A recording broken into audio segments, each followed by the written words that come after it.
Most retired cops will probably tell you that their career is mapped by the waypoints of events.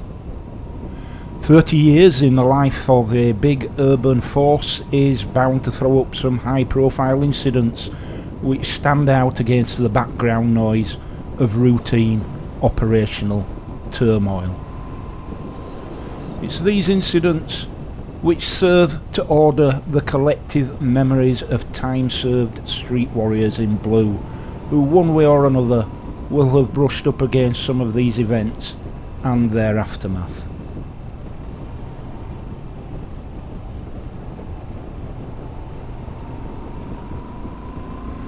I joined the force in the summer of 1983, and I remember us being told during initial training that we were about to take up the second most dangerous job in the country. At the time, I remember wondering what the most dangerous job was. Well, I was soon to learn that particular statistical fact in the most ironic of circumstances, when a year later the police were to find themselves in direct conflict with coal miners. The most dangerous job in the country was coal mining.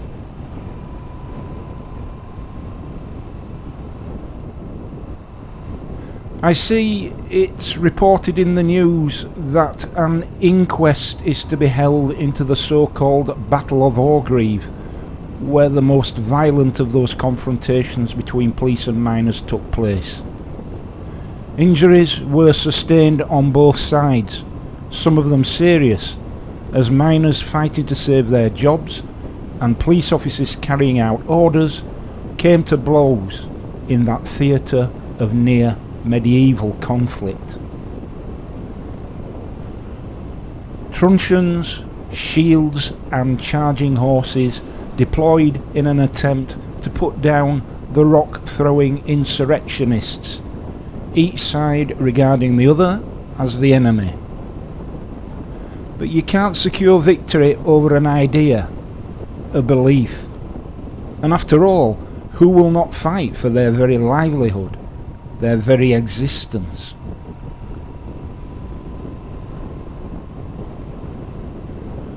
I was not deployed at Orgreave, but most of my colleagues were.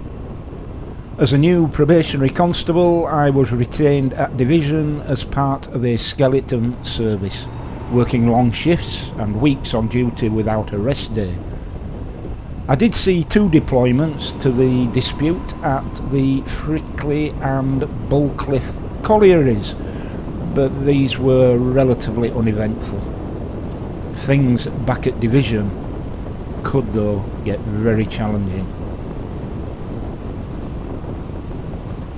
The year-long miners' dispute created divisions between communities and policing which still echo today. Back in 1984-85, as cops for the most part, we were convinced of the righteousness of our actions, and whilst we enjoyed the benefits of generous overtime payments, cash-strapped miners and their families struggled to put food on the table with the bare bones of union-funded strike pay. But we cops were, for the most part, oblivious to their plight. There's nothing like the sight of a bloodied and bruised police officer to cause both ranks and minds to close, and the equally bloodied and bruised miners were to us at the time inconsequential.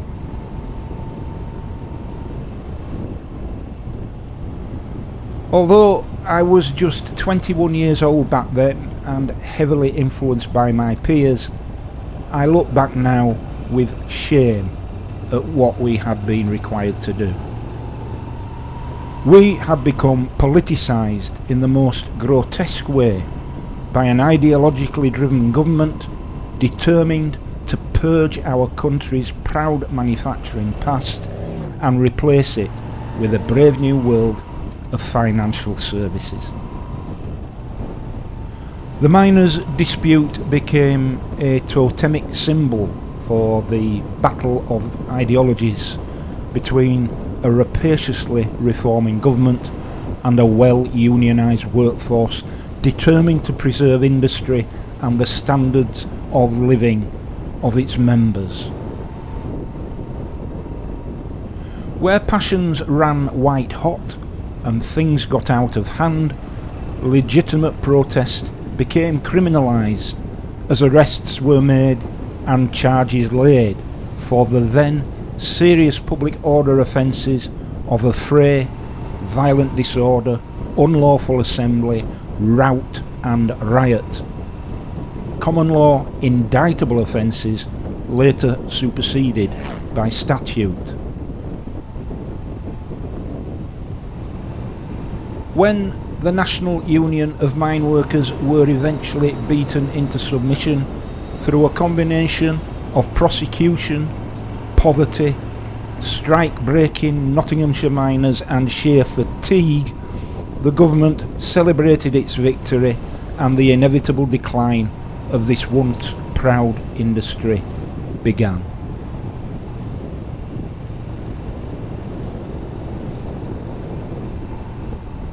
Looking back now with older and wiser eyes, I can see it all for what it was. The cynical use of the police to make a political point, to set an example to anybody else who might be thinking about fighting for their living standards. For the miners, it was an existential battle, and they lost. But so did the police, and so did the country. A Pyrrhic victory in all the ways that really matter.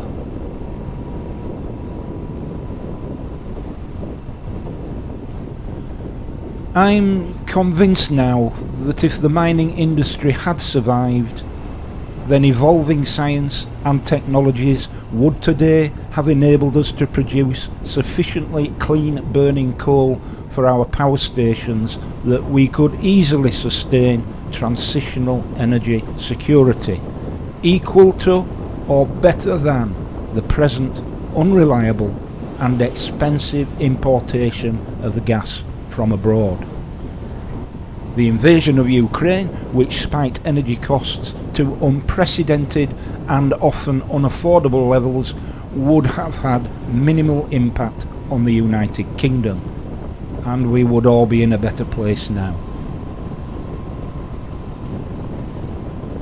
It makes me incredibly sad to think that in some small way I played my part in the execution of a great injustice upon the proud mining communities of this country. It was an unforgivable act of self-harm by a state determined to pursue its delusions about the value of financial services at the expense of its manufacturing base, and in so doing destroying community identities up and down this once great united land. It seems to me that if there is one thing we're very good at in the UK, it's inexplicable acts of self-harm.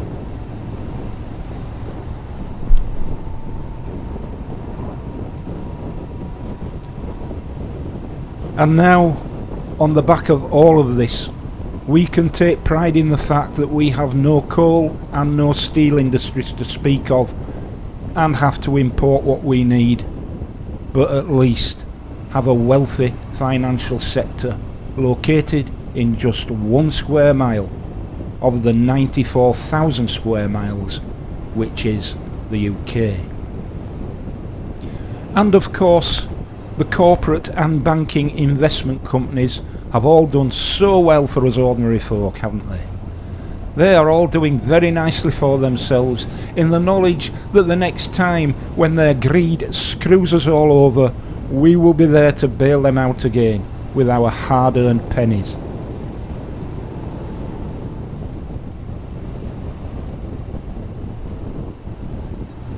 You see, what happened back in 1984 and 5 was just the beginning of a now ongoing orchestrated process to return us back to Dickensian times when the rich got very rich by doing not a lot and the poor got very poor by breaking their backs, and not much at all existed between the two. It was also an example of how decent people's needs and modest expectations for a good life can be blown asunder by the mad desires of a tiny, powerful few who through ego and evil intent will see their bidding done whatever the human cost. We can see this now away from our shores, where the ambitions of a powerful, malevolent few are written with the blood of innocent children. If you think that can't happen here, think again.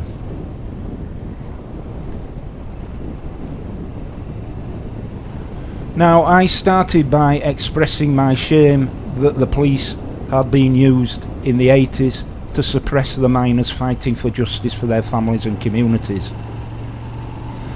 I had hoped never to see that again, and yet here now I see decent, often elderly people being dragged from our city streets by British police officers just for peacefully protesting against the murder of innocents.